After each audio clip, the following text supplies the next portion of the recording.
हाय, मैं जुगनू मोदी गांधी और मेरा लेटेस्ट इंटरव्यू देखिए नंदिनी रॉय के साथ फिल्मी मंत्रा पर। मैं बालाजी के प्रोजेक्ट नहीं करती।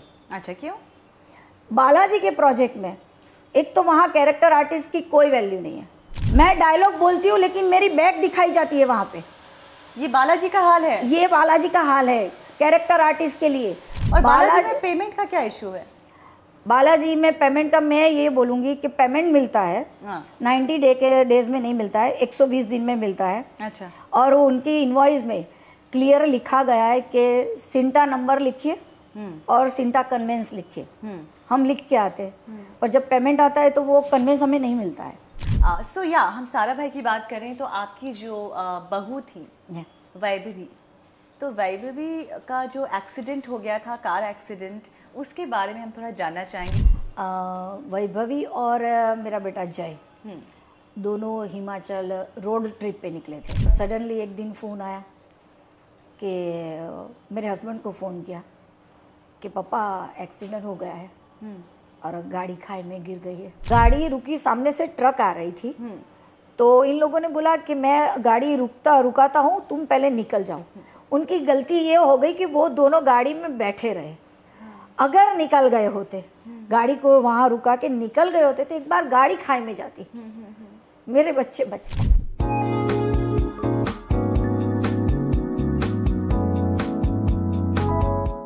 Hello everybody, this is me Nandini Roy. You're watching me on Get Candid with Nandini Roy, only on Filmy Mantra. Well, आज की जो हमारी गेस्ट हैं उनका नाम है जुगनू मोदी गांधी और इन्होंने तमाम जो है फिल्में की हैं, सिर्फ बॉलीवुड में नहीं बल्कि इन्होंने अपना परचम लहराया है गुजराती सिनेमा में और बहुत सारे सीरियल्स भी किए हैं। और आज मैं इनसे बहुत सारे इश्यूज़ के बारे में बात करूंगी। फिल्म इंडस्ट्री के बारे में तो हम बात करते ही हैं, लेकिन फिल्म इंडस्ट्री के अंदर चलता क्या है, प्रोसेस क्या है फिल्म इंडस्ट्री में घुसने का, और कितने लोगों के साथ फ्रॉड हो जाता है और कितने लोग जो है इस परेशानी से लगातार लंबे समय तक जूझते रहते हैं। तो चलिए इसी बारे में आज हम बात करते हैं जुगनू मोदी गांधी से। A warm welcome to you, ma'am. Thank you. How are you feeling today? Good. कैसी हैं आप? बहुत अच्छी। Well, आपसे बात करते करते हमने ऑफ कैमरा इतना बात किया है, आई एम श्योर कि इस इंटरव्यू से काफ़ी सारे जो एस्पायरिंग एक्टर्स हैं, एक्ट्रेसेस हैं, उनकी जो है आंखें आज खुलने वाली हैं। बिकॉज ये पॉडकास्ट बहुत बहुत आई ओपनर साबित हो सकता है उन सारे एक्टर एक्ट्रेसेस के लिए जो इस इंडस्ट्री में अपना कदम जमाने वाले हैं। सो शुरुआत करते हैं आपके करियर से कि आप कब इस इंडस्ट्री में आई और कैसे आना हुआ? मैं 2019 में आई और मैं ब्यूटी पेजेंट विनर हूँ। ओह लवली। 2019 में मैंने फरवरी में एक ब्यूटी पेजेंट में हिस्सा लिया, वहाँ मैं विनर हुई। और जो जजेस आए थे तो उन्होंने बोला कि हमारे यहाँ भी आप पार्टिसिपेट करो। तो इस तरह से फरवरी से लेके मई तक मैं 7 ब्यूटी पेजेंट विनर हूँ। अच्छा। Yes, lovely. उसके बाद मेरे इंटरव्यूज़ हुए और मुझे सडनली सीरियल्स मिली थी Bhakharwadi. Bhakharwadi was your first serial? Yes. Okay. और तुरंत ही फिर मूवी मिली जयेश भाई जोरदार। अच्छा। यस। पर उसके बाद कोविड आ गया तो सब कुछ बंद हो गया। कोविड के बाद जब पहला कोविड लॉकडाउन ओपन हुआ तब मुझे वेब सीरीज़ मिली कामदेव, जो मैंने वाराणसी जाके शूट की थी। पर मेरा बैड लक कि वो वेब सीरीज़ आज तक रिलीज़ नहीं हुई। ओह, क्यों, क्या वजह थी? सौरभ भारद्वाज प्रोडक्शन की वेब सीरीज़ थी जी। और उन्होंने बनाई, पर उन्होंने ऐसा था कि क्या बोलते वो चैनल से अप्रूव लेटर जो पहले लेते हैं वो कोई भी प्रोसीजर उन्होंने नहीं किया। अच्छा। उनका ये सोचना था कि पहले एक बार बना लेता हूँ, उसके बाद चैनल कोई ना कोई चैनल ले ही लेगा। तो वो चैनल घूम रहे थे लेकिन कोई लेने को तैयार नहीं। किसी चैनल ने लिया ही नहीं। फिर उन्होंने अपने यूट्यूब चैनल पे डाल दिया। पर आप आज भी सर्च करोगे ना तो सिर्फ 2 एपिसोड दिखते हैं। अच्छा। उनके बाद उन्होंने डाला ही नहीं। पर वही कामदेवी की वजह से मुझे अभी 4 दिन पहले मेरे हाथ से एक प्रोजेक्ट चला गया। अच्छा, कामदेव की वजह से आपके हाथ से काम निकल गया? ऐसा क्यों, थोड़ा बताइए। अभी कामदेवी के गूगल पे मेरी प्रोफाइल आती है जी, जुगनू मोदी गांधी के नाम से जी। और जब कामदेवी के पोस्टर रिलीज हुए थे हाँ, तो मेरा वहाँ बोल्ड फोटो शूट किया गया था। अच्छा। हाँ, मतलब ऐसा कुछ है ना, किसिंग वगैरह कुछ नहीं था, मेरा खुद का ही सिंगल सोलो फोटो शूट हुआ था। हाँ। और उन्होंने वो फोटो सारे पोस्टर में यूज़ किए थे और वो सारे पोस्टर अभी गूगल पे दिख रहे हैं, आज की तारीख में भी दिख रहे हैं। ओके। हाँ, तो अभी मैं आपको बोलूँ 4 दिन पहले मेरे साथ एक घटना हुई जी। मुझे एक सीरियल जो दंगल हाँ, दंगल चैनल पे आने वाला है। हाँ, DDLJ मुझे नाम बताया गया। हाँ। और गौरव प्रेम श्री प्रोड्यूसर डायरेक्टर है। अच्छा। उनकी सीरियल थी। अब उनकी सीरियल के लिए मुझे दादी के कैरेक्टर के लिए हाँ। मेरा ऑडिशन लिया गया। मुझे बताया गया कि आप अंबानी के घर की कैसी दादी होती है वैसा आपका कैरेक्टर है, एलीट दादी, फ्लैम्बॉयंट दादी। यस। तो मैं ऑडिशन में पास हो गई, मेरा लुक टेस्ट लेने वाले थे। फिर मुझे ये बताया जा रहा है कि सब कुछ ये तय हो गया, लेकिन गौरव जी को पता नहीं क्या हुआ, तो उन्होंने वापस मेरी गूगल की प्रोफाइल चेक की। हाँ। तो मेरे वो फोटोज़ दिखे तो उनको ये लगा कि मैंने उल्लू का बोल्ड प्रोजेक्ट किया है वो। अच्छा। क्योंकि पोस्टर पे से उनको ये लगा। हाँ। अब मुझे वो लोग कुछ बता नहीं रहे हैं। हाँ। सडनली मुझे ये बोला जाता है, मैं बोली कि सर आज मेरा लुक टेस्ट था। नहीं मैम, कॉस्ट्यूम नहीं आए इसलिए लुक टेस्ट कैंसिल हो गया। मतलब वो बहाने दे रहे हैं आपको? बहाने दे रहे हैं, सीधा सीधा बता नहीं रहे हैं? नहीं। ओके। तो 2-3 दिन ऐसे निकल गए। फिर मुझे जिसने कास्ट किया था अमरीश शर्मा सर जी, मैंने उनको फ़ोन लगाया। मैं बोली सर ये चल क्या रहा है, मुझे तो ये बताया गया था 28 से शूट स्टार्ट होगा, फिर कंटिन्यूटी है। तो मैं बोली अभी तक तो मेरा लुक टेस्ट भी नहीं हुआ। लेकिन नहीं मैम आपका नहीं है। मैं बोली मतलब नहीं है तो थोड़ा खुल के बताइए। मैम आपने बताया नहीं, आपने उल्लू का प्रोजेक्ट किया था। मैं बोली मैंने कब उल्लू का प्रोजेक्ट किया, मैंने क्या और मुझे ही मालूम नहीं। आप गूगल पे देखिए उसके पोस्टर है। मैंने तो वापस गूगल प्रोफाइल चेक की, मुझे तो कुछ नहीं दिखा। मैंने वापस उनको फ़ोन लगाया। मैं बोली सर कहाँ है, मुझे बताइए तो सही। लेकिन एक कामदेवी करके है। और मैं बोली सर पहली बात, हाँ। ये प्रोजेक्ट बोल्ड नहीं था। हाँ। दूसरी बात, ये प्रोजेक्ट रिलीज ही नहीं हुआ। तो उन्होंने आपको साफ तौर पे नहीं बताया कि आप इस प्रोजेक्ट से निकाली जा चुकी हैं? जी, मुझे बताया नहीं। मैंने सामने से फ़ोन किया। हाँ।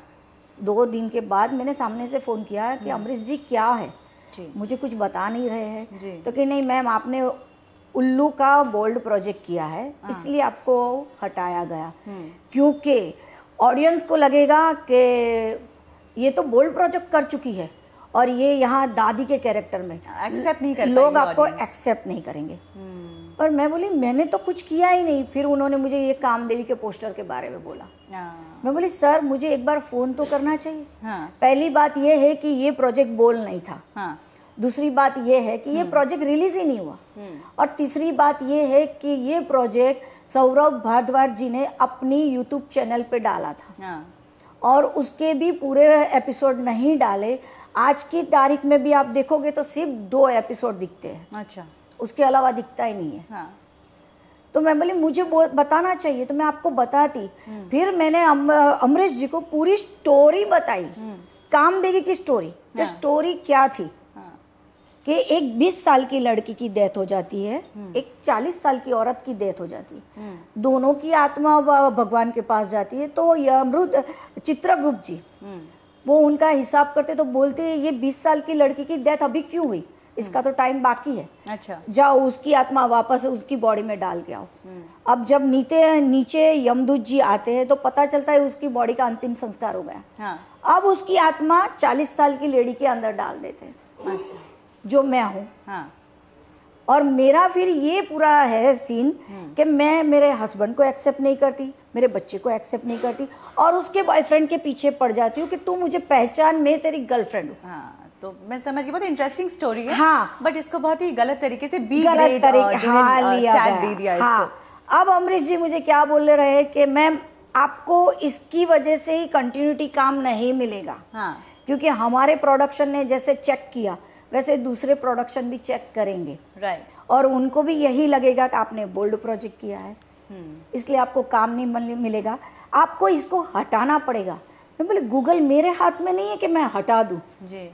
उसका प्रोसीजर क्या है वो मुझे पहले तो पता नहीं, और अगर होगा भी तो भी बहुत लंबा प्रोसीजर होगा। यस, तो मतलब आपको इस चीज का खामियाजा भुगतना पड़ेगा। एक जी। ऐसा प्रोजेक्ट जो आपने किया जो रिलीज भी नहीं हुई, यस, और उसकी वजह से अब आपके जो है काम करने का जो पूरा एक रास्ता बना हुआ था वो अब बिल्कुल बिगड़ चुका है। यस। और आप पर मैं अमरीश जी की बात से या गौरव जी की बात से मैं एग्री नहीं करती हूँ।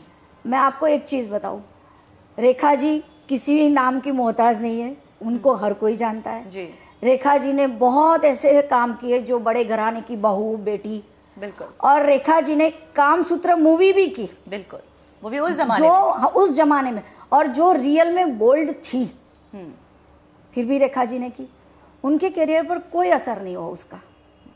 लोगों ने एक्सेप्ट किया, कामसूत्र को भी एक्सेप्ट किया और बाकी रोल में भी रेखा जी को एक्सेप्ट किया। बिल्कुल। एक और चीज़ मैं बताती हूँ, तारक मेहता, दिशा वाकानी जी मेन लीड की हीरोइन, जी, जब ये सीरियल आया, सीरियल इतना फेमस हो गया, बराबर, उसके बाद दिशा वाकानी जी के वीडियोस और फोटो वायरल हो रहे कि दिशा वाकानी ने बोल्ड प्रोजेक्ट किया था। अच्छा, ये भी हुआ है। यस, कि दिशा वाकानी ने बोल्ड प्रोजेक्ट किया था। दिशा वाकानी ने जोधा अकबर में फीचर का काम किया था, हाँ, पर लोगों को कुछ फर्क नहीं पड़ा, हाँ, वायरल हुआ, गायब भी हो गया। दिशा वाकानी के करियर पे कोई फर्क नहीं पड़ा, ना तारक मेहता की टीआरपी में कुछ फर्क पड़ा। जी, तो मैं जो ये बता रहे थे मुझे हाँ। कि नहीं, जो छप गया है लोग एक्सेप्ट नहीं करेंगे, वो बात मैं नहीं मानती। ट्रू। ये चीज़ है। यहाँ मैं आपसे पूछना चाहूंगी कि दिशा वाकानी ऑलरेडी स्टैब्लिश्ड हो गई थी, ऑलरेडी बहुत पॉपुलर हो गई थी। एक्ट्रेस रेखा जी जो हैं वो भी बहुत पॉपुलर हैं, हो गई थी। तो क्या हम मान सकते हैं कि बॉलीवुड में जो चलता हुआ सिक्का होता है, जो ऑलरेडी चल रहा है, जिस पे टीआरपी बन रहा है, पैसे बना रहे हैं प्रोड्यूसर डायरेक्टर्स, तो वो कुछ भी करे आर्टिस्ट, उसको कोई कुछ नहीं कहता। लेकिन क्योंकि आपने कहा कि मैं तो आपको एक्ट्रेस ही बोलूँगी, लेकिन हाँ ठीक है, आपने खुद ही कहा कि मैं एक कैरेक्टर आर्टिस्ट हूँ, ठीक है। सो कैरेक्टर आर्टिस्ट एक अहम भूमिका निभाते हैं, चाहे वो कोई भी प्रोजेक्ट हो, सीरियल हो, मूवी हो। कैरेक्टर आर्टिस्ट का बहुत बड़ा एक योगदान होता है। उसकी वजह से जो है बहुत सारी फिल्मों में एक कहते हैं ना, एक पंच, एक मसाला ऐड होता है। Yes. राइट। तो आप कैरेक्टर आर्टिस्ट हैं और आपने बहुत तमाम फिल्में की है, तमाम आपने डेली सोप्स किए हैं। Yes. लेकिन उस तरह से आप पॉपुलैरिटी हासिल नहीं कर पाई हैं अभी तक, राइट। आप उस तरह से इस्टेब्लिश नहीं हो पाई हैं, लेकिन आप होना चाहती हैं। लेकिन इस रास्ते में जब आपको इस तरह के एक्सपीरियंसेस मिल गए हैं, जहां लोग ऑलरेडी कह रहे हैं कि आप कहीं काम नहीं मिलेगा अब आपको, तो आप और भी ज़्यादा टूट गई हैं, राइट। और अंदर बहुत ज़्यादा आपके गुस्सा जो है कहीं ना कहीं एक परवान छा रहा है। तो ऐसे में आप क्या कहना चाहेंगी, किसको आप जो है दोषी करार करेंगी इस पूरे मामले में? मैं इंडस्ट्रीज को ही करूँगी। जब हम नए आते हैं तो पहले हमें ये बोला जाता है जो काम मिलता है कर लेने का। यस। तो हम नए नए हैं, हमें कोई आइडिया नहीं है, हम कर लेते, फीचर भी कर लेते, कैरेक्टर आर्टिस्ट का भी काम कर लेते, डॉक्टर बना दिया, वकील बना दिया, जज बना दिया, फ्रेंड बना दिया, गेस्ट बना दिया, हम कुछ भी कर लेते।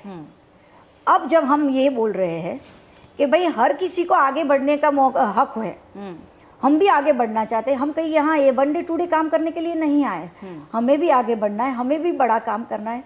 तो अब हमें ये बोला जाता है कि फिर आप वन डे टू डे नहीं करना चाहिए ना। अब मुझे ये बोला जा रहा है कि नहीं कर, फिर मैं ये बोलती हूँ अगर मैं वन डे टू डे करती हूँ, अगर आप लोग बोल रहे हो कि लीड के आर्टिस्ट, कंटिन्यूटी आर्टिस्ट की वजह से सीरियल चलता है, तो फिर आप कैरेक्टर आर्टिस्ट को बुलाते ही क्यों? आपको क्यों जरूरत पड़ती है फ्रेंड की, गेस्ट की, नेबर की, वकील, डॉक्टर, क्यों जरूरत पड़ती है?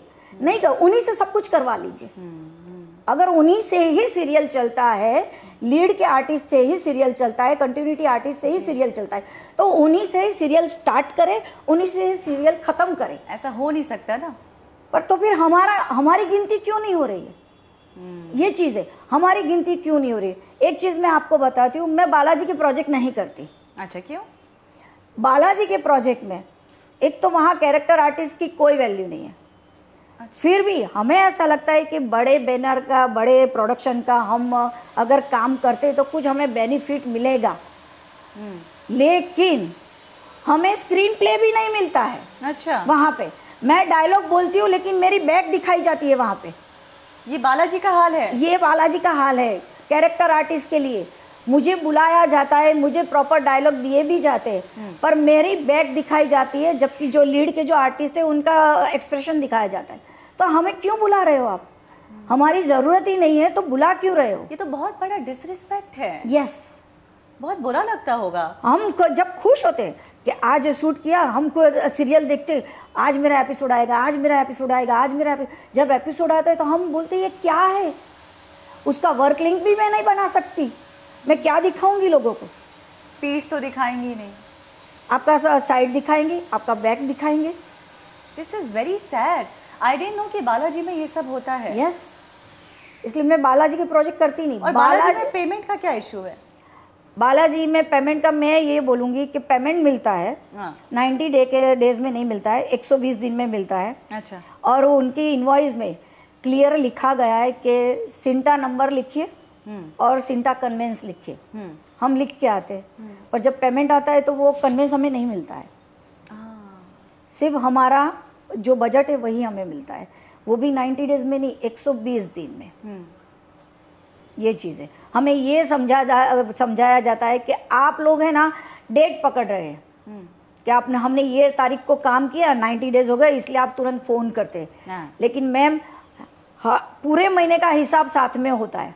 अगर आपने 10 तारीख को काम किया है तो आपको ऐसा नहीं कि 10 तारीख को मिल जाएगा, पूरे महीने का हिसाब होगा तब आपको चेक मिलेगा। मतलब 30 तारीख तक तो हमें ऐसे ही बैठना है। अच्छा, और फिर मिलेगा। मान लीजिए कि आपने क्या बोला 120 दिन के अंदर मिलता है, और मान लीजिए कोई आर्टिस्ट है उसने सिर्फ एक ही प्रोजेक्ट किया हो, 3-4 दिन का शूट, उसको भी 120 दिन इंतजार करना पड़ेगा उस 3-4 दिन के पेमेंट के लिए भी? कैरेक्टर आर्टिस्ट को 90 डेज के बाद ही पेमेंट मिलता है।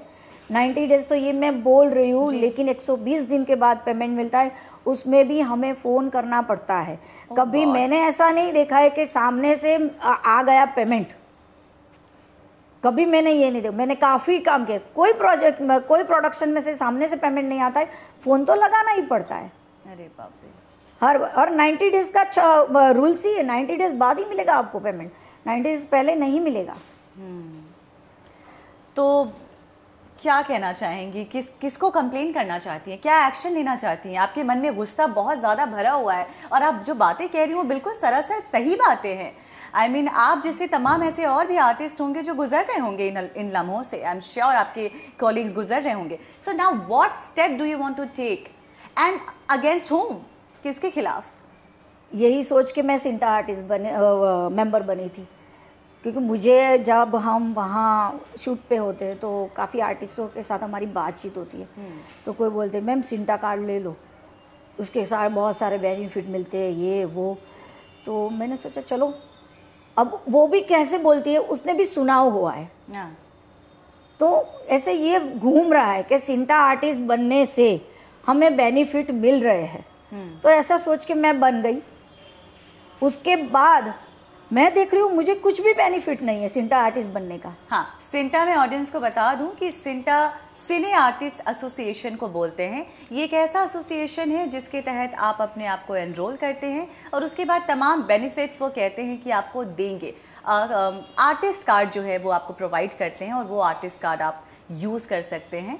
लेकिन कितनी सच्चाई है इस बात में, इन प्रॉमिसेस में, वो हमें जुगनू जी बताएंगी। तो जुगनू जी बताइए, आपने सिंटा ज्वाइन किया, आपने खुद ही बताया, लेकिन सिंटा के क्या बेनिफिट्स आपने यूज़ किए? क्या सिंटा, क्योंकि आप जो तमाम परेशानियों से गुजर रही हैं, क्या सिंटा ने आपको मदद किया? हाँ, कार्ड बनाने का यही मतलब होता है ना कि सिंटा आपके साथ खड़ा रहेगा अगर आर्टिस्ट को कोई परेशानी आती है किसी प्रोडक्शन हाउस से। तो what is your experience? Is CINTAA there for you? CINTAA ने कोई हेल्प नहीं की। अच्छा। हाँ, ऊपर से हम प्रोडक्शन में बोल रहे हैं कि नहीं मैं सिंटा आर्टिस्ट हूँ, मुझे 12 बजे के बाद आपको छोड़ना पड़ेगा घर। मैं कॉस्ट्यूम लेके नहीं आऊँगी। मैं सिंटा आर्टिस्ट हूँ, मुझे कन्वेंस देना पड़ेगा, मैं सिंटा आर्टिस्ट हूँ। तो वो बोलते हैं आप बैठो, बहुत आर्टिस्ट है, वो हमें काम ही नहीं देते। तो सिंटा के जितने भी चीज़ें आपको उपलब्ध कराते हैं, जो वो प्रोमिसेस करते हैं कि once you become the CINTAA artist we will provide you with certain benefits, right, which you can use. Yes. But आप जब जाती हैं काम मांगने, प्रोडक्शन हाउसेस बोलते हैं कि ये सिंटा वालों का ज़्यादा नखरा है, ये ज़्यादा ही कुछ हमसे मांग रहे हैं, मांग रख रहे हैं, तो इनको हटाओ, हम किसी और को ले लेंगे। Yes. सो ये तो बहुत ही मतलब परेशानदायक बात है। कैसे आप काम करेंगी फिर? हाँ, पर वही है ना, काम कम है, आर्टिस्ट ज़्यादा है। हाँ उनको मिल ही जाते हैं आर्टिस्ट। हाँ क्योंकि आपको काम अगर one day to day artist का यही है, अगर आपको काम पे मैम कॉटन साड़ी लेके आना पड़ेगा, अच्छा, मैम शिफॉन साड़ी लेके आना पड़ेगा, मैम बनारसी साड़ी लेके आना पड़ेगा। फिर हम बोलते हैं नहीं साड़ी तो नहीं है, तो सॉरी मैम हम आपको नहीं ले सकते, हमें कोई और आर्टिस्ट लेनी पड़ेगी। अब हम काम हाथ से ना जाए उसकी वजह से हम लोग क्या करेंगे, हम 4-5 फ़ोन लगाएंगे, अरे यार तेरे पास साड़ी है, अरे यार तेरे पास साड़ी है, अपने जान पहचान वालों के। हम वहाँ से साड़ी लेके आते, उसमें भी उन लोग का ये कहना होता है मैम ऑप्शन लेके आइए। अरे एक साड़ी तो बड़ी मुश्किल से हम लोगों ने अरेंज की है, फिर भी बोला जाता है नहीं मैम ऑप्शन लेके आइए। क्योंकि अगर उनकी लीड क्या कॉस्ट्यूम और मेरे का साड़ी का कलर सेम हुआ तो नहीं चलेगा। ओह, पर उनका कॉस्ट्यूम चेंज नहीं किया जाएगा, मेरी साड़ी चेंज करनी पड़ेगी और उसमें मुझे ही ऑप्शन लेके जाना पड़ेगा। ये चीज़ होती है। सिंटा के क्या प्रॉमिसेस होते हैं, क्या बेनिफिट्स होते हैं, आप बता सकती हैं? सिंटा ये बोल रहा है कि आपको कन्वेंस मिलेगा, दूसरा ये बोल रहा है कि आपको कॉस्ट्यूम लेके नहीं जाना पड़ेगा, और फीमेल आर्टिस्ट को रात को 12 बजे के बाद प्रोडक्शन आपके घर तक छोड़ेगा। जबकि एक बार पैकअप होता है ना तो कोई देखता भी नहीं है। अब आपको जो करना है करो। हम आर्टिस्ट साथ में मिल के, चाहे कोई स्कूटर लेके आया हो, चाहे कोई गाड़ी लेके आया हो, हम बोलते हैं हमको बाहर तक छोड़ दो, रिक्शा स्टैंड तक छोड़ दो, ये हम बोलते हैं। सिंटा आर्टिस्ट? हाँ, सिंटा आर्टिस्ट हम बोलते हैं, और आर्टिस्ट अंदर अंदर हेल्प कर देते हैं। कहा ठीक है चलो मैम बैठ जाओ, मैं आपको बाहर तक छोड़ देता हूँ। जबकि प्रोडक्शन कुछ नहीं करता है। और यही चीज़ हम प्रोडक्शन में बोलते हैं तो वो बोलते हैं भाई आप साइड पे रहो, हमारे पास आर्टिस्ट बहुत सारे हैं, हम उसको लेके काम कर लेंगे। उनका काम रुकने वाला नहीं है, काम मुझे मिलना बंद हो जाएगा। तो जो मैं सिंटा करती हूँ वो मुझे करना बंद कर देना पड़ेगा। तो ये तो बहुत डेंजरस बात है कि आप, क्योंकि मड आइलैंड और उस तरह से नया गांव बहुत आउटस्कर्ट्स पे शूटिंग होती है, सही बात है, सीरियल्स की, तो वहां से आना तो बड़ा मुश्किल हो जाता है। रात के 12 सब सन्नाटा हो जाता है, तो ये तो बहुत डेंजरस है फिर। और वो होता है, और ऐसा नहीं कि 12 बजे, कभी कभी जैसे मैं बोलूँ आपको कि क्राइम के शो करो, मतलब 18 घंटे की ड्यूटी, तो रात को 2 बजते ही है, तो 2 बजे भी जाओ, जैसे जाना है जाओ, अब हमारा काम खत्म हो गया, हम आते ही है। तो फिर सिंटा के खिलाफ अब आवाज़ क्यों नहीं उठा रही? तो मैंने जब मेरा पेमेंट अटका गुजराती सीरियल में, मान्यता करके गुजराती सीरियल थी, उसमें मेरा पेमेंट अटक गया। तो सिंटा, मैं समझ गई कि ये कोई प्रोडक्शन मैं अगर सिंटा मेंबर बन के काम मांगूंगी तो मुझे नहीं मिलेगा। मैं बोली चलो कोई बात नहीं, अगर बाई चांस मेरा कभी पेमेंट फंसा तो सिंटा निकलवा के देती है, मैंने ऐसा सुना था। मैं बोली चलो उसमें काम आ जाएगा, पर ऐसा हुआ कि सच में मेरा पेमेंट फंसा। मैंने गुजराती सीरियल की मान्यता फरवरी में काम किया जी, 90 डेज में मुझे बुला गया था। 3 महीने मैं चुप रही। उसके बाद मैंने फ़ोन लगाना स्टार्ट किया, सर मेरा पेमेंट। बहाने स्टार्ट हो गए, हम अभी बाहर है, हम अभी फ़ोन करते हैं, हम अभी हिसाब कर रहे हैं, हम आपका अकाउंट देख रहे हैं। ये सब चला जी। फिर 2 महीने तो मैंने अपनी तरफ से कोशिश की निकालने की, पर कुछ नहीं हुआ। फिर मैं सिंटा में गई, उन्होंने बोला ठीक है आप एक फॉर्म भर दीजिए, ये वो डिटेल सारा भर दीजिए, ठीक है। 9 महीने हो गए, आज तक पेमेंट नहीं मिला। अब तक नहीं मिला? सिंटा की ओर से नहीं मिला। सिंटा की ओर से नहीं मिला। एक चीज़ मैं आपको और बता दूँ, सिंटा क्या बोलती है, आप मेरे पास आए उसके बाद आप कुछ नहीं करोगे पेमेंट निकलवाने के लिए, हम निकलवा देंगे। मतलब ना हम कुछ करेंगे ना आपको कुछ करने देंगे। मतलब प्रॉमिसेस भर भर के कर रहे हैं बट एग्जीक्यूशन 0 है। यस, सिंटा का। यस। तो क्या हमारे पास आप आए, अब आप कुछ मत करिए, हम पेमेंट निकलवा देंगे। अब 9 महीने हो गए, मैं फ़ोन करती हूँ, मैं ऑफिस जाती हूँ, मैम क्या हुआ। हम प्रेशर बना रहे, मैं कितना प्रेशर बना। पर ऑलमोस्ट 1 साल हो गया, 1 साल से प्रेशर ही बना रहे। सिंटा इतनी बड़ी एसोसिएशन है, तो क्या कर रही है फिर सिंटा मैंने उनको बोला मुझे पद्मिनी जी से मिलना है, हाँ। क्योंकि वो कमेटी मेंबर है। हाँ, पद्मिनी कोल्हापुरी जी, पूनम Yes. ढिल्लों जी, और हाँ, कौन है कमेटी पद्मिनी कोल्हापुरी, पूनम ढिल्लोन, उपासना सिंह, हाँ। पुनीत इस्सार, हाँ। मनोहर जोशी, हाँ, वो सारे कमेटी मेंबर है। अच्छा। और भी काफ़ी लोग हैं जिनको मैं नहीं जानती, मतलब अब है हमारी ही लाइन से, पर मैं उतना नहीं जानती। तो मैंने ये बोला, मैं बोली आप मैम से मुझे मिलवा दीजिए, हाँ। मैं अपनी बात करूँगी। मैम तो कभी आते हैं चले जाते हैं। मैं बोली ये क्या बात हुई, अच्छा। मैम कमेटी मेंबर है, कब आते कब जाते। मैं बोली जब वो आते तब मुझे बुला लीजिए, मैं तब आ जाऊंगी। आते भी हैं कि नहीं आते हैं? हाँ, तो कहें ऐसा नहीं होता, वो कभी भी आते और चले जाते हैं। मैं बोली एक काम कीजिए, मुझे कमेटी मेंबर बना दीजिए, मैं अपना फिक्स टाइम बता दूंगी, आर्टिस्ट मुझे मिलेंगे, उनका प्रॉब्लम सॉल्व होगा।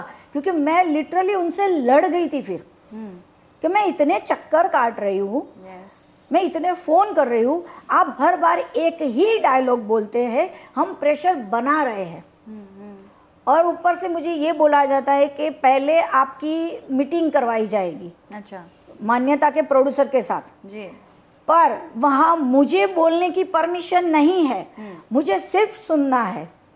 तो मैं बोली मैं उसकी राम कथा सुनने आऊँगी। मैंने काम किया है, पैसे मेरे फंसे, उसका काम तो हो गया। यस, उसने तो अपना वो पैसा भी आया, उसने उसकी पोटली बना के रख ली।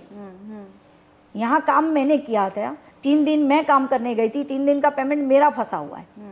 और उसके ऊपर मैं इतने चक्कर काट कर रही हूँ, तो इसका पैसा कौन देगा? फिर कांदीवली से अंधेरी, कांदीवली से अंधेरी, फिर वो तो गया गया। तो नहीं, पर आपको बोलने की परमिशन नहीं है। वो तो उनके साथ ही वो क्या बोलते हैं, उनका नाम था, सॉरी, राशिद खान, राशिद मेहता कुछ था, कमेटी मेंबर है। ओके, आपको उनसे बात करनी पड़ेगी, वो राशिद जी नूर मोहम्मद के साथ बात करेंगे। मैं बोली ये कैसी बात है, यहाँ नूर मोहम्मद जी बैठे, यहाँ मैं बैठी हूँ, यहाँ राशिद जी बैठे, पर नूर मोहम्मद जी अपनी राम कथा सुनाएंगे, लेकिन मुझे कुछ भी बोलना है मुझे राशिद जी को बोलना पड़ेगा, राशिद जी उनको बोलेंगे। मैं बोली ये कैसी बात हुई? मैं बोली उसकी राम कथा मैं सुनने नहीं आऊँगी, मैंने ईमानदारी से काम किया है, मुझे ईमानदारी से मेरा पैसा चाहिए। और वही डायलॉग उनके 9 महीने तक तो मैंने सुने कि हम प्रेशर बना रहे, प्रेशर बना रहे। तो आप सिंटा के खिलाफ कोई कार्रवाई क्यों नहीं कर रही हैं? आप एक लीगल हेल्प क्यों नहीं ले रही हैं? क्या लूँ इसमें? क्योंकि ये मैं आपको बताती हूँ, जब मुझे पता चला कि मेरा पेमेंट फंसा है, वैसे बहुत सारे लोगों का पेमेंट उसमें मान्यता सीरियल में फंसा हुआ है। कुछ 60 मेंबर तो मेरे पास थे, मैंने एक ग्रुप बनाया था, उसमें 60 मेंबर तो मेरे पास थे। हाँ। उसके अलावा और कितने हो गए मुझे मालूम नहीं। तो आप सब एक ग्रुप बनाकर प्रोटेस्ट कर सकते हैं ना, आपकी आवाज अगर आप उठाएंगे तो आपको जरूर जो है जस्टिस मिलेगा। सही है, सही है। पर मैं आपको बता दूं, 60 में से सिर्फ 3 मेंबर सिंटा मेंबर थे। ओके। तो सिंटा ने पहली बात तो क्या बोली कि जो सिंटा मेंबर नहीं है उनका काम हम नहीं करेंगे। अब जो 3 मेंबर है वो अब मैं लड़ गई, बाकी दो मैं छोड़ो ना, जाने दो ना। क्या 3000 के रुपए लिए इतना मगजमारी, क्या 2500 के लिए इतना मगजमारी।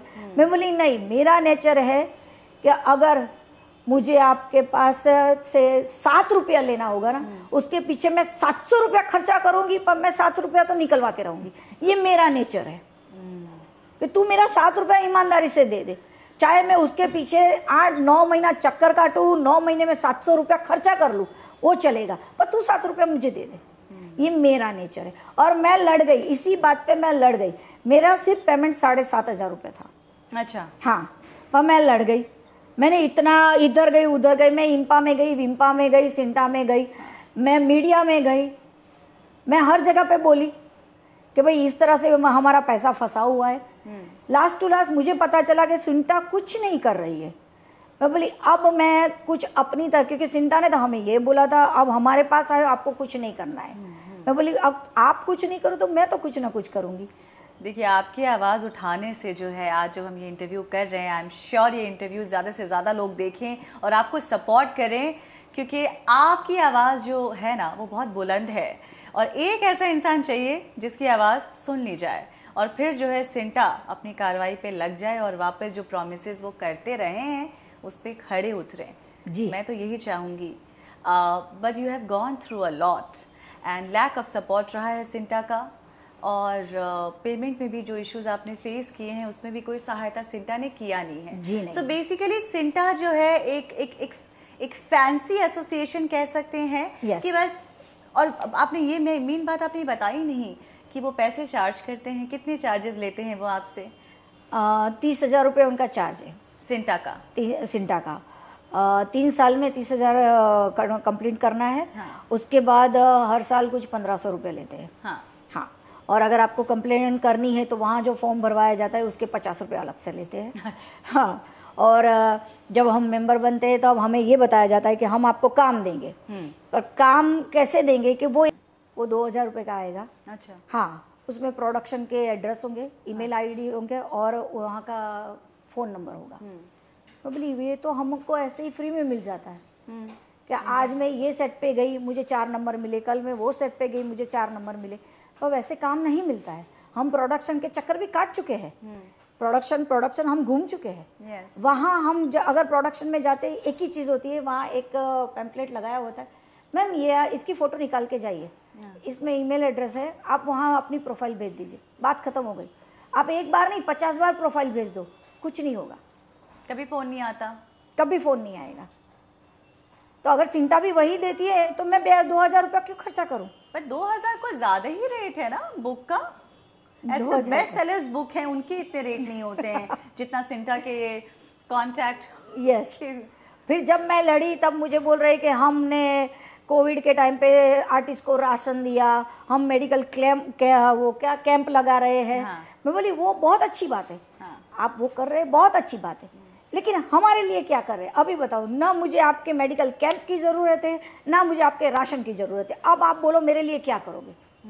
आपका कार्ड वैसे तो किधर भी काम नहीं आता है, पर अगर मेरा पेमेंट फंसा है वो निकलवा दीजिए आप। उसके लिए आप क्या करोगे? सिर्फ पेमेंट निकलवा दीजिए, मैं समझ लूँगी मेरे 30,000 रुपये वसूल हो गए। सिर्फ पेमेंट निकलवा दीजिए। तो अब आप सिंटा से क्या कहना चाहती हैं? आप इधर कैमरे पर हैं, काम कीजिए। अगर आप कमेटी मेंबर बने हो, अगर आप इतना सब कुछ बोल रहे हो, तो जो बोल रहे हो वो कीजिए। ये चीज़ सिर्फ प्रेशर बना रहे करेंगे तो नहीं चलेगा। पूनम ढिल्लों से और पद्मिनी कोल्हापुरी जी से क्या बोलना चाहेंगी? मैं उनको भी यही बोलूँगी कि मैम आप एक जिम्मेदारी कुर्सी पे बैठी है, जिम्मेदारी की कुर्सी पे बैठी है, बिल्कुल, तो अपनी जिम्मेदारी निभाइए। आपको लगता है वो नहीं निभा रही है? नहीं निभा रही है ना? हाँ, अगर ऐसा होता तो मैं 50 चक्कर काट चुकी थी, मुझे एक बार तो मिलती। एक बार भी? आप 50 बार सिंटा ऑफिस गई, लेकिन पूनम ढिल्लों, पद्मिनी कोल्हापुरी, उपासना जी, मनोज जोशी जी, कोई नहीं ये मिला। सब दिग्गज मेंबर्स हैं सिंटा के, ये कभी ऑफिस में बैठे हुए आपको नहीं मिलते हैं। नहीं मिले। तो नाम के बस जो इनको बना दिया गया है, बट काम ये कर नहीं रहे हैं। काम कुछ कर नहीं रहे। हम इस पे काम कर रहे हैं।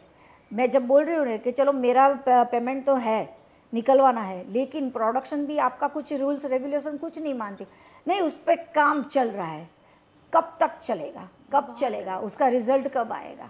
वेरी सैड दैट 9 महीने तक तो मुझे पता चला है, जब 9 महीने मैंने चक्कर काटे थे उतना मुझे मालूम है। उससे पहले का उसके बाद का अभी मुझे कुछ पता नहीं है। और रही बात मेरे पेमेंट की, तो वो मैंने फिर अपने हिसाब से निकलवा लिया।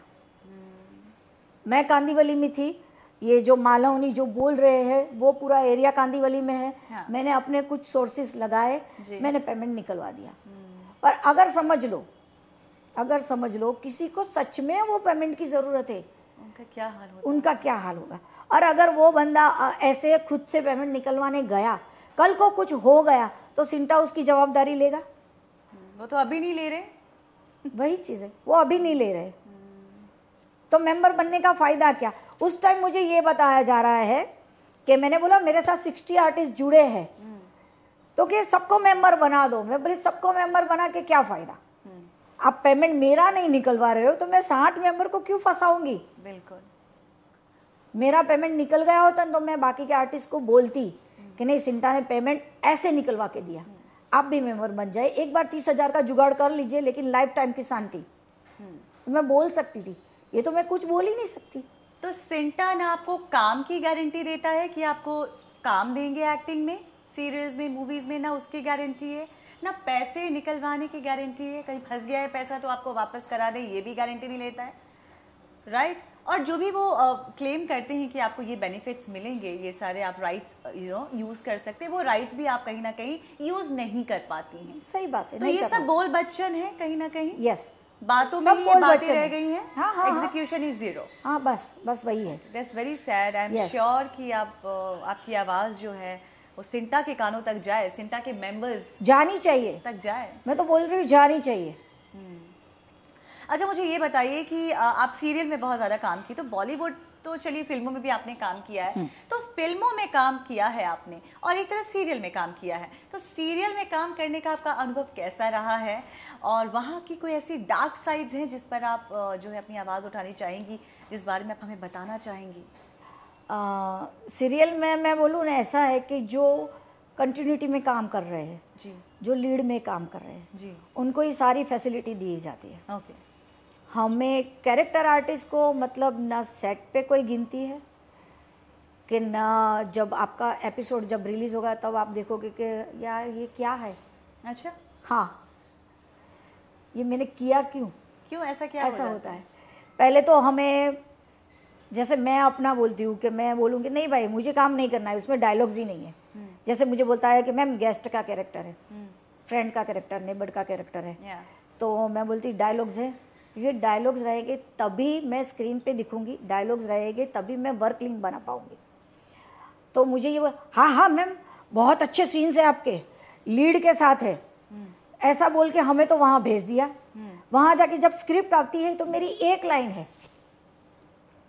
तो इस तरह से हमें झूठ बोल के भेजा जा रहा है, क्योंकि जो कोऑर्डिनेटर है उनको सिर्फ अपने 25% दिखते हैं, उनको सिर्फ अपना कमीशन खड़ा करना है। ये चीज़ है। हाँ भेज दो। मैं बोली ये चीज़ तो जूनियर आर्टिस्ट भी कर सकता था, उसको भेज देते, तुम्हारा सिर्फ 800 रुपये में काम हो जाता। राइट। खामखा 3,500 रुपये क्यों खर्चा किए मुझे भेज के, जबकि एक लाइन है और मैं किसी को बोल भी नहीं सकती मैंने ये किया है, आप देखना। राइट। ऐसे काफ़ी, मैं आपको बोलूँ तो एक सीरियल था अपराजिता, ओके, एक सीरियल था इमली, एक सीरियल था काव्या।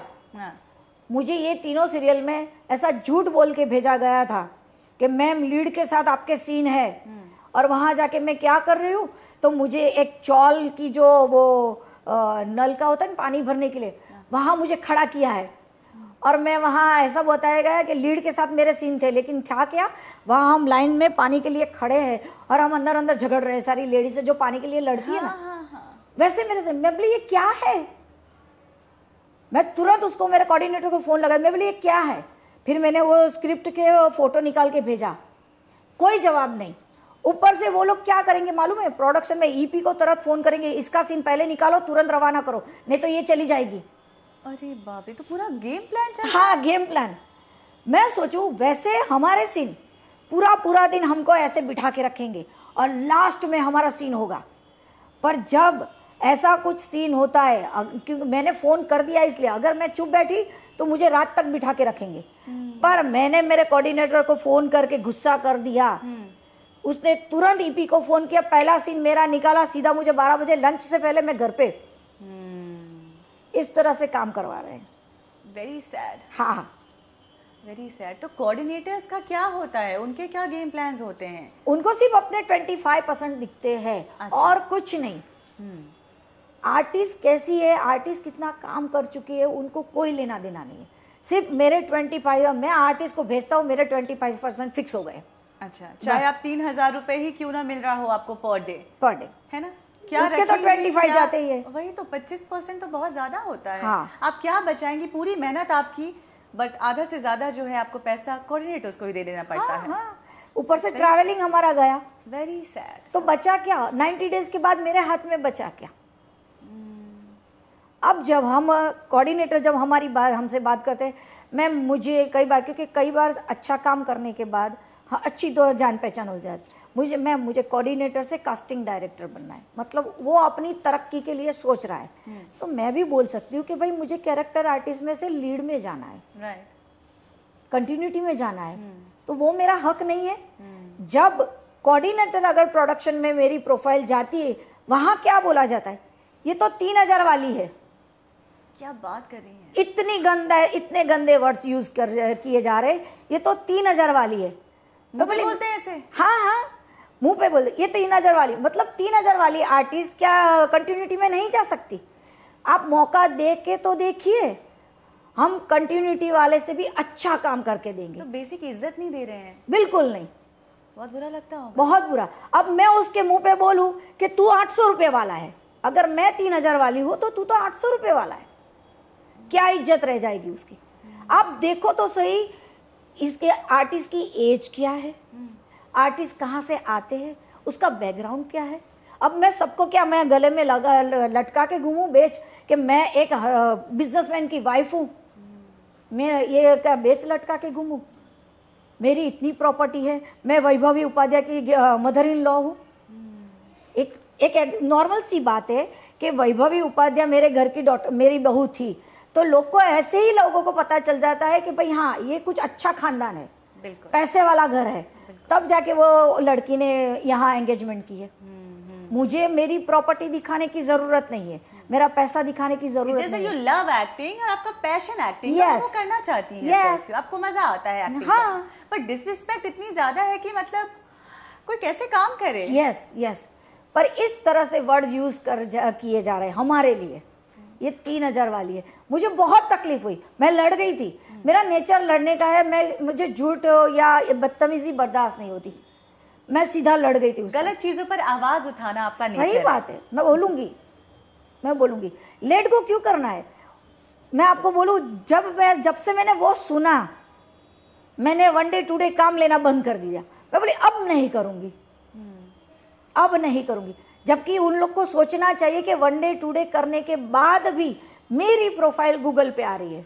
गूगल फ्री नहीं बैठा है, पर गूगल को जब पता चला कि मुझे बहुत सारे लोग सर्च कर रहे हैं, तब जाके उसने मेरी प्रोफाइल बनाई। काम मैंने वन डे टू डे ही किया है, पर तब जाके उसने बनाई ना। तो जब गूगल मेरी प्रोफाइल बना सकता है, तो तुम इज्जत से बात नहीं कर सकते? 3000 वाली का मतलब क्या हुआ? Very disrespectful, very demeaning. और आप किसके लिए बोल रहे हो? आप देखो तो सही, 50 साल की औरत है, अब वो तो देखिए। सो फिल्म इंडस्ट्री में भी आपने काम किया है। Yes. और आपने जयेश भाई जोरदार में रणवीर सिंह के साथ काम किया था। यस, रणवीर सिंह, रत्ना पाठक जी, बोमन ईरानी, हाँ, पुनीत इस्सार। क्या तजुर्बा था आपका वहाँ काम करने का? अच्छा रहा, काफ़ी अच्छा रहा। लेकिन एक चीज़ वहाँ भी मैं बोलूँगी कि जब मुझे ये काम आया था मेरे पास जी, तब मैंने बोला था कि नहीं, मैं फीचर का काम नहीं करूँगी, क्योंकि डायलॉग्स नहीं थे। हाँ, पर साथ में हमको रखा, 7 दिन का काम था, इसलिए हम लोग को हर जगह पे साथ में रखा था। तो मुझे ये बोला गया था, मैम रणवीर सिंह है, आपको आपके करियर में बहुत ज़्यादा बेनिफिट मिलेगा कि बड़े आर्टिस्ट के साथ काम किया है। हाँ। तो मैंने भी सोचा कि चलो अच्छी बात है, अगर फ़ायदा होता है तो करना चाहिए। तो मैंने काम किया। उसके बाद जिधर भी मैं बात आई, मैंने बोला ना, मैंने जयेश भाई जोरदार की है, रणवीर सिंह के साथ काम किया है, मुझे क्या बोला जाता है, आपने उसके साथ स्क्रीन शेयर किया है? हाँ। मैं बोली हाँ। आपके डायलॉग्स थे? मैं बोली नहीं। तो कोई मतलब नहीं, मेरा काम का पूरा जीरो हो गया। What are you saying? Yes, चाहे रणवीर सिंह हो, फिर चाहे अमिताभ बच्चन हो, मेरा काम जीरो हो जाता So है। डायलॉग होना जरूरी है। Yes, Oh my God, this is how it works. मैं उनके साथ स्क्रीन शेयर करती हूँ, पर फिर भी कोई मीनिंग नहीं है इसका। तो बड़े बड़े लोगों के साथ, बड़े आर्टिस्ट के साथ काम करने का कोई फायदा नहीं है। कोई फायदा आपके करियर में कुछ भी जो है एलिवेट नहीं होने वाला है। नहीं। Your dialogues need to be there. Yes, मैंने रोहित शर्मा के साथ ऐड किए, अच्छा, पर उसका भी कोई बेनिफिट नहीं मिला। जबकि हमें उस टाइम तक, मैम रोहित शर्मा है ऐड था, वो इक्सिगो का ऐड था, रोहित शर्मा के साथ मैंने किया है। अब मैं सच में बोलूं, मैं रोहित शर्मा को पहचानती ही नहीं थी कि ये कौन है। मेरा सिलेक्शन हो गया, मैं सेट पे चली गई। अब सारे बच्चे थे मेरे साथ, हाँ। एक हमारा ओल्ड कपल दिखाया था और सारे बच्चे थे, एक ट्रेन का पूरा सीन था। तो वो लोग रोहित शर्मा पे बात कर रहे थे। मैंने बोला ये रोहित शर्मा है कौन? मैम आंटी आप नहीं जानते हो? मैं बोली नहीं। तो क्या आप उसको देखोगे तो पहचानोगे। ठीक है भाई। अब वो ऐसे आया, उसने वो कोरियोग्राफर ने उनको समझाया, वो समझ के ऐसे निकल गया। मुझे तो समझ में ही नहीं आया कौन था और कौन चला गया। तो फिर वो बोले आंटी दिखा आपने? मैं बोली किसको? देखिए रोहित शर्मा को। मैं बोली नहीं ये अभी गया वो, तो क्या हाँ वही रोहित शर्मा। मैं बोली मैं नहीं जानती। तो क्या आंटी उसके सामने मत बोलना नहीं तो उसको अटैक आ जाएगा। मैं बोली अब बताओ वो है कौन? तो क्या क्रिकेटर है। मैं बेटा जिंदगी में क्रिकेट नहीं देखा है तो मैं कैसे जानूंगी। गॉड। तो ये चीज़ हुई। तो उसमें भी एक मैं बोली ये क्या हुआ, मैं घर पे आके बोलती हूँ, फिर तो मैं घर पे आके ऐसे बोलती हूँ मैंने रोहित शर्मा के साथ काम किया। रत्ना पाठक जी के साथ आपने काम किया है, वो क्या अनुभव था आपका? बहुत अच्छा, बहुत अच्छा लोग कहते हैं कि जैसे जैसे उन्होंने कैरेक्टर्स किए, जैसे सारा भाई में कर लिया, खूबसूरत में किया है, थोड़े स्नॉबिश और थोड़ी एलीट, थोड़ी हाई फाई, पर रियल में आपका एक्सपीरियंस कैसी है वो रियल में? नहीं नहीं ऐसा कुछ नहीं है, पर हाँ एक होता है कि उनका बैठना उठना वेरी पॉलिश। यस, हमारे जैसा नहीं ऐसे बैठ गए ऐसे उठ गए ऐसे बात कर ली, हम बहुत फ्रीली रहते हैं। मैं नहीं देखती हूँ मैं इंटरव्यू देने आई हूँ मैं इधर ऐसे ही बैठूंगी कि स्क्रीन पे कैसे दिखूंगी, नहीं वो भाई मैं अपनी ओरिजिनलिटी खत्म नहीं कर सकती, मैं जैसी हूँ वैसी ही दिखाऊंगी। पर उनका एक है कि उतना उनका उठना बैठना बोलना बहुत अच्छा हमको पसंद आता है, देखने में बहुत अच्छा लगता है। हाँ। मुझे भी ऐसा, मैं भी ऐसा करूँगी, पर वो नहीं होता है। वो उनमें ingrained है और Yes. the way she carries herself, हाँ. very polished, very prim and proper. Yeah, I have met her. In fact, मैं सारा भाई वर्सेस सारा भाई का जो सेकंड सीजन आया था ना, तब मैंने उनका इंटरव्यू किया था. So she is very very Yes. poised and I love her like. So yeah, हम सारा भाई की बात करें तो आपकी जो बहू थी वैभवी, तो वैभवी का जो एक्सीडेंट हो गया था, कार एक्सीडेंट, उसके बारे में हम थोड़ा जानना चाहेंगे क्योंकि लोग आज भी अनुमान लगा रहे हैं कि हुआ क्या था एग्जैक्टली। गाड़ी जो है खाई में गिर गई थी, तो खाई में गिरने की वजह से उनकी डेथ हुई, क्या हुआ वो पूरा हम जो है माजरा जानना चाहेंगे। वैभवी और मेरा बेटा जय दोनों हिमाचल रोड ट्रिप पे निकले थे जी, गाड़ी लेके निकले थे। और जब हमें बोला गया कि हम गाड़ी लेके जा रहे हैं, हाँ. हमें तभी ऐसा लगा कि नहीं जाना चाहिए, आप फ्लाइट से जाओ पर गाड़ी मत लो, ये हमारा एक पेरेंट्स का होता है ऐसा कंसर्न होता है। हाँ, पर अभी बच्चे थे तो मना भी नहीं किया, ओके ठीक है बोले। मुझे बोला गया कि मम्मा मैं भी गाड़ी चला लेता हूँ, वैभवी अभी अच्छे से गाड़ी चला लेती है तो हम ऐसे जाएंगे जी। बोले ठीक है चलो। तो गए, कुछ 7-8 दिन वो लोग घूमे, हर रोज़ फ़ोन आते रहते थे, तो हमको भी दिल को तसल्ली थी कि हाँ ये किया। उसके बाद सडनली एक दिन फ़ोन आया कि मेरे हस्बैंड को फ़ोन किया कि पापा एक्सीडेंट हो गया है और गाड़ी खाई में गिर गई है। तो हम लोग तो पहले तो डर ही गए, सोचे नहीं कि क्या हो गया होगा, क्योंकि एक तो हिमाचल बाजू में नहीं था और हमको ये लगा बच्चे हैं चाहे कितने भी बड़े हो जाए हमारे लिए बच्चे हैं।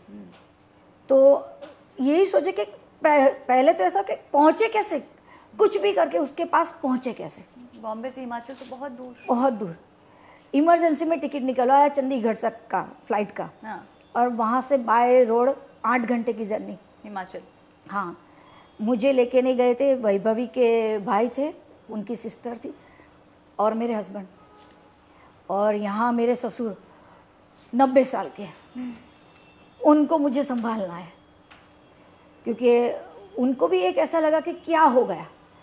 एक तो मेरे घर में इतने सालों बाद एंगेजमेंट हुई थी, मेरे घर में उसने पैर रखे थे और बहुत खुशी थी, बहुत कुछ करने वाले थे, बहुत अच्छे से शादी करने वाले थे, बहुत खुशी थी हमको।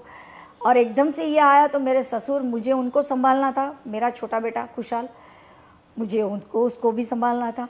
मैं घर पे, वहाँ मेरे हस्बैंड गए और मेरे वहाँ जाने के बाद मेरे हस्बैंड ने बोला कि वैभवी की डेथ हो गई। मैं मानने को ही रेडी नहीं, ऐसा कैसे हो सकता है एकदम से।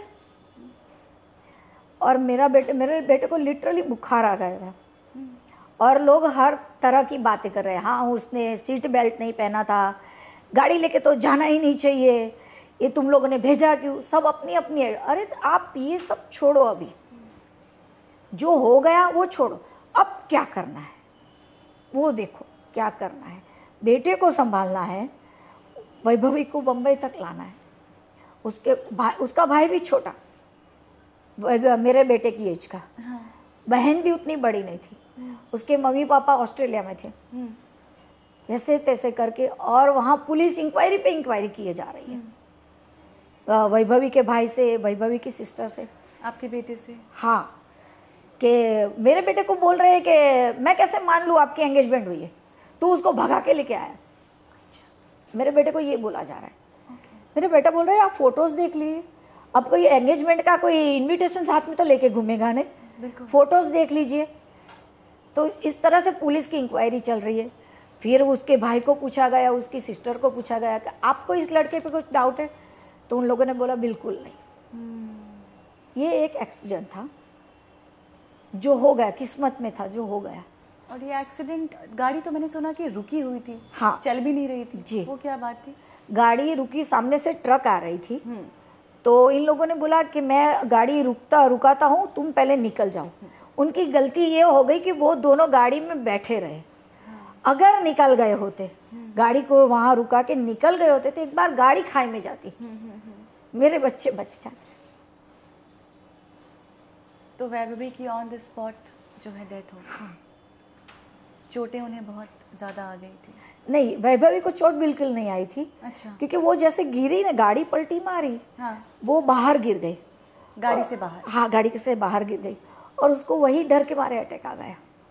अच्छा, हार्ट अटैक हो गया? हाँ, हार्ट अटैक। सो बेसिकली खाई में गिर गई ज़रूर, लेकिन हार्ट अटैक आ गया, डर के मारे पैनिक हो गया। Yes yes.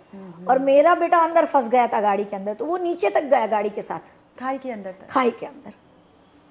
पर वो भगवान की दुआ से हाँ, बच गए। वो भगवान की दुआ से बच गया। और एकदम से फिर ऊपर दौड़ा, तो वो गांव वाले लेके गए थे। गांव वालों ने बहुत सपोर्ट किया, वैभवी को अस्पताल लेके गए, और जो गाड़ी में सामान फंसा हुआ था, मोबाइल तक फंसे हुए थे, पैसे वगैरह सब कुछ थे, वो सब कुछ ला के दिया गाँव वालों ने, ईमानदारी से। Very sad. और एक चीज़ मैं आपको और बताऊँ, मुझे दुख बहुत इसीलिए हो रहा है कि मेरे पापा की डेथ हुई, तब उनकी बॉडी को नहीं देखा है। मेरी मम्मा की डेथ हुई, तब उनकी बॉडी को नहीं देखा है। मेरी सास की डेथ हो गई, तब उनकी बॉडी को भी नहीं देखा है। क्योंकि कुछ ऐसा हो रहा था कि मैं वहाँ थी ही नहीं, और मैं पहुँच ही नहीं सकती, ऐसा हो गया था। तो वो उनका अंतिम संस्कार हो गया। मेरी लाइफ में फर्स्ट टाइम मैंने वैभवी की बॉडी को देखा।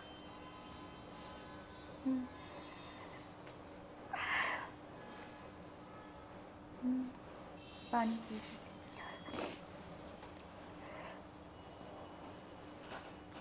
आपके लिए बहुत हार्ट रेंचिंग रहा होगा। बहुत। घर में हम लोग फिर बिल्कुल बोलना बंद कर दिया, वैभवी के बारे में बात नहीं कर रहे थे।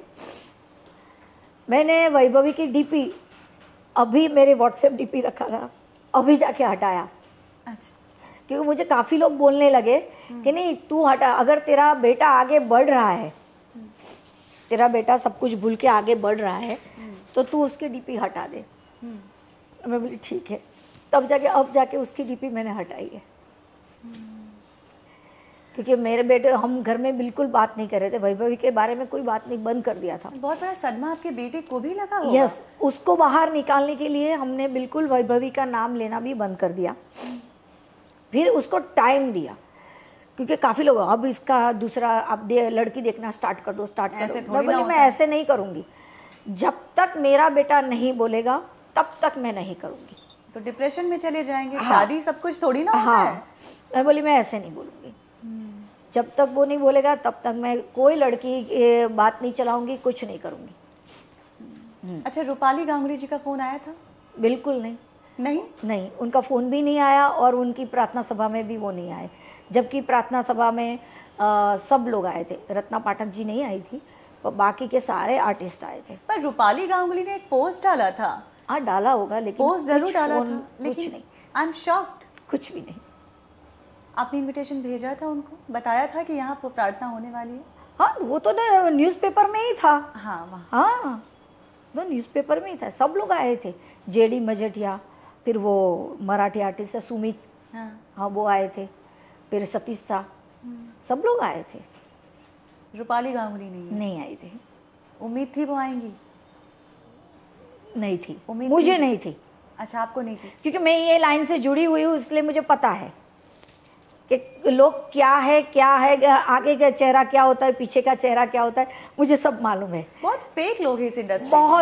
बहुत फेक।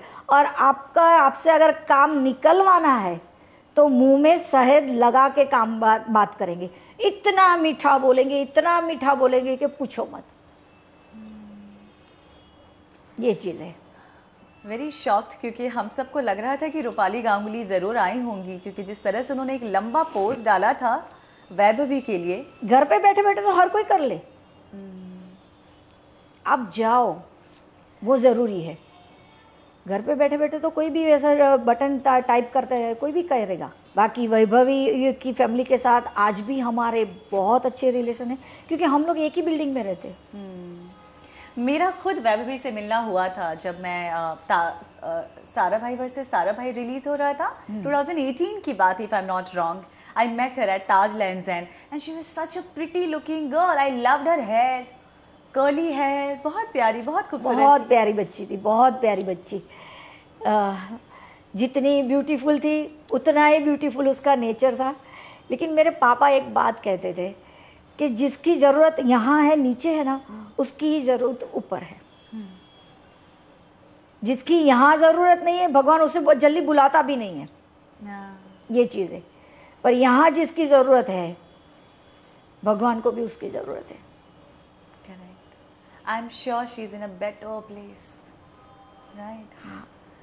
वेल, और अभी के क्या प्लान्स हैं? क्या बिग बॉस करेंगी? अगर आपको बिग बॉस ऑफर होता है तो ज़रूर ज़रूर करूँगी। वहाँ तो आपकी लड़ाइयाँ हो जाएंगी बहुत, क्योंकि आप इतना, आपको जो अंदाज है बात करने का, गलत चीज़ आप बर्दाश्त कर नहीं सकती, और बिग बॉस में तो गलत ही गलत होता है। हाँ, मैं बर्दाश्त नहीं कर सकती। और सलमान खान जी को मैं अपना गुरु मानती हूँ। अरे वाह। हाँ, मेरा आज तक उनसे मिलना नहीं हुआ है, लेकिन उन्होंने जितना लाइफ से सीखा है, हाँ, उतना शायद किसी ने नहीं सीखा होगा। पढ़ने लिखने से जो नहीं सीखते, वो लाइफ से सीखते हैं। बिल्कुल। और उन्होंने ये चीज़ कॉमेडी वे में भी बोली थी कि जितनी जीपीएल ज़्यादा मिलती है ना, उतना आदमी आगे बढ़ता है। करेक्ट। तो बिग बॉस में अगर आप जाएंगी तो क्या क्या आप कैसे अपने को प्रेजेंट करेंगी? मैं जैसी हूँ वैसी ही रहूँगी। मैं फेक हो ही नहीं सकती। और आप कैसी हैं? अब मेरे फ्रेंड्स को पूछोगे तो कुछ अलग बोलेंगे, फैमिली को पूछोगे तो कुछ अलग बोलेंगे, रिलेटिव को पूछोगे तो कुछ अलग बोलेंगे, मेरे हस्बैंड को पूछोगे तो वो बोलेंगे ये बहुत भोली है, मेरी जुगनू बहुत भोली है। सब उसको उल्लू बनाते हैं। वही है, मुझे ऐसा लगता है मैं उनको कई बार बोलती हूँ, मैं आपको ही सिर्फ भोली लगती हूँ, बाकी सबको पूछ लो। पर जुगनू के बारे में क्या कहेंगी? जुगनू दिल में दिमाग लेके चलती है। अरे क्या बात कह रही है आपने। वेल, मैं चाहूँगी बिग बॉस के कोऑर्डिनेटर्स जो भी हैं, प्लीज़ इन्हें अप्रोच करें। मुझे लगता है आपको बहुत स्पाइस मिलने वाला है। अगर आपने इनको बिग बॉस के घर में इनवाइट किया तो तहलका मच जाएगा और बहुत मज़ा आने वाला, और टीआरपी भी ऐसे ऐसे बढ़ता जाएगा। क्या मैं सही कह रही हूँ ना? बिल्कुल सही।